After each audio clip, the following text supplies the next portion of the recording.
64e message d'enseignement spirituel. Dicté par l'apôtre Thomas le 17 janvier 1971. Rio de Janeiro, Brésil.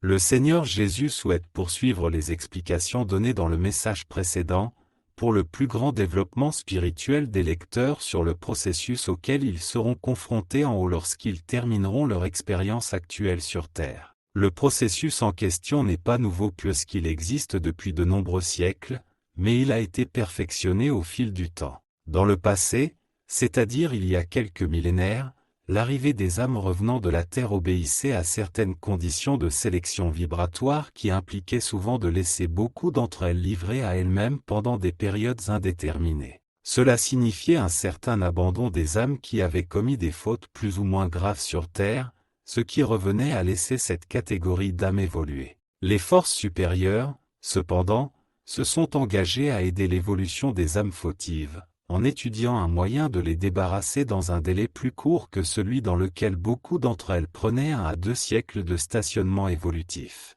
Cet effort des forces supérieures a conduit à la création de cours intensifs d'amélioration morale pour les âmes présentant des tâches indiquant leur processus sur Terre, ce qui a donné d'excellents résultats. Aujourd'hui, l'amélioration morale de cette catégorie d'âmes peut être constatée en quelques dizaines d'années seulement. Ces âmes sont préparées à revenir sur Terre dans une incarnation de sauvetage. De cette manière, beaucoup d'âmes fautives se rétablissent dans un laps de temps allant d'1 siècle à 1 siècle et demi, lorsqu'elles reviennent généralement dans le monde des esprits avec leur périsprit lavé de la tâche précédente. Elles sont alors reçues et saluées par les forces supérieures, guidées avec amour et logées dans des centres de radiosité correspondant à leur niveau d'évolution. C'est le cas des âmes qui ont commis des fautes primaires, c'est-à-dire des fautes commises dans des moments de perturbation mentale. Car les âmes qui ont emprunté la voie du crime sur Terre, ayant commis des infractions aux lois de l'amour par habitude, par plaisir ou par intérêt, ces âmes, compte tenu de leur faible développement spirituel ou de leur absence de développement spirituel, sont soumises à une étape de plusieurs siècles dans les plans de redressement, jusqu'à ce qu'elles puissent obtenir l'autorisation de revenir sur Terre. Et lorsque, malgré les efforts des forces supérieures, ces âmes ne montrent aucun signe de récupération spontanée,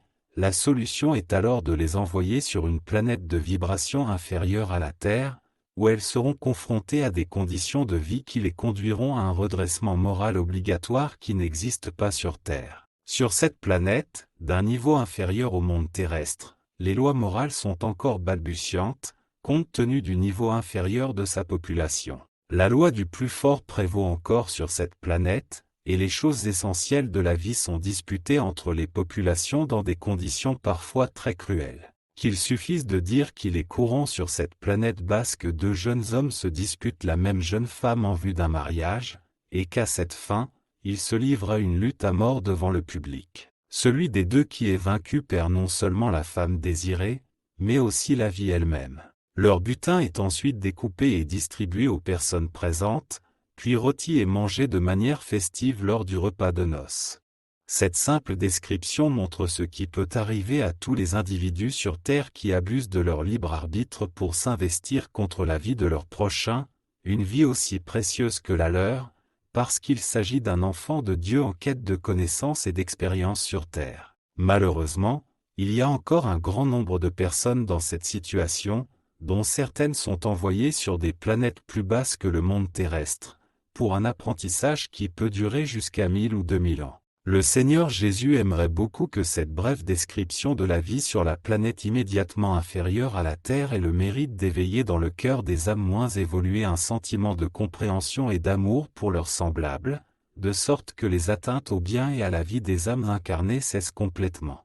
Aux créatures qui sont encore enveloppées dans les ténèbres de l'ignorance, raison principale pour laquelle elles commettent des infractions aux lois divines, qui sont les lois de l'amour, le Seigneur Jésus recommande l'étude du spiritisme comme moyen de s'illustrer spirituellement pour leur plus grand bonheur. L'étude des ouvrages spirites leur fera comprendre que tous les hommes et toutes les femmes appartiennent à une même famille spirituelle et qu'à ce titre, ils doivent s'estimer, s'aimer et se respecter mutuellement. Il est bien prouvé que les gens éclairés sont ceux qui parlent le moins contre les lois divines, car, Ayant développé le raisonnement et sachant que personne n'a le droit d'éliminer son prochain, ces gens trouvent les moyens de résoudre leurs problèmes de manière pacifique et avec la grâce du Seigneur.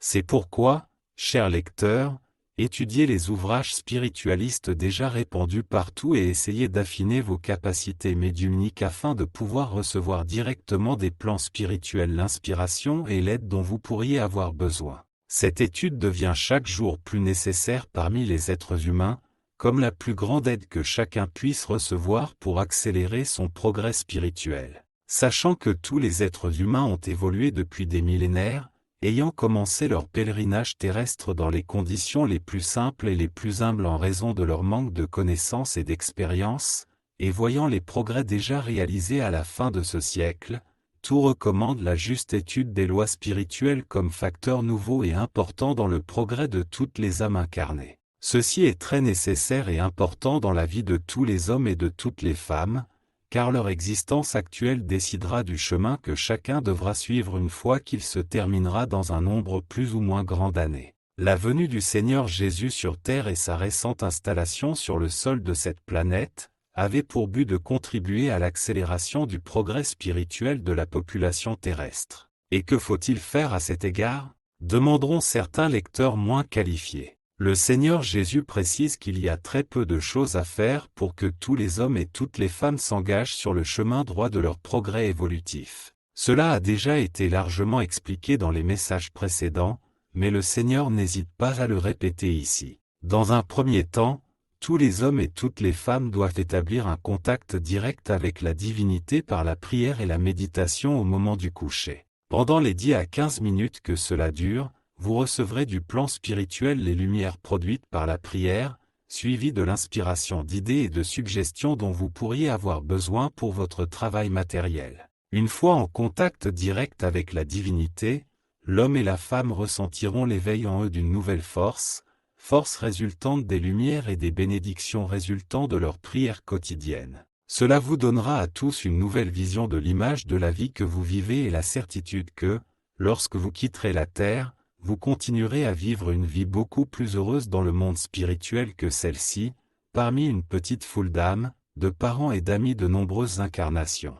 Les personnes qui commencent à prier la divinité comme une habitude quotidienne ressentiront bientôt une série de bonheurs jusqu'alors inconnus, alors que tout leur semblait difficile. L'habitude de prier attire de nouveaux pouvoirs vers la créature, lui permettant de voir la vie sous un angle différent de celui qu'elle connaissait. L'explication de ce phénomène réside dans la clarification progressive de votre compréhension, grâce aux lumières produites par vos prières à la divinité. C'est exactement ce qui doit être fait pour les âmes incarnées afin d'accélérer leur progrès évolutif. Et à mesure que la créature progresse, une compréhension plus juste de la vie s'offre à elle, lui permettant de recevoir directement de la divinité certains conseils des plus utiles pour orienter ses pas sur terre. La prière quotidienne peut être comparée à la graine d'un immense arbre fruitier qui sera bientôt recouvert de fruits très savoureux pour celui qui l'a planté. Alors plantez votre graine.